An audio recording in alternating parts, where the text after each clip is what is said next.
bahu. Ketatkan dulu, lepas tu ke bahu.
Kena gambar ni. Cuba tengok awak punya bahu pandai tergerak tak kalau awak duduk?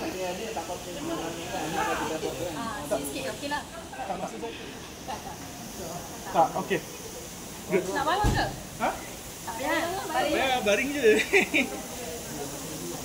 So kalau tangan je awak tak akan pengsan. So kita bagi kes macam let's say smoke poisoning. So ada terlampau banyak smoke awak ada sedikit macam leg air and then lung damage. Mana tu?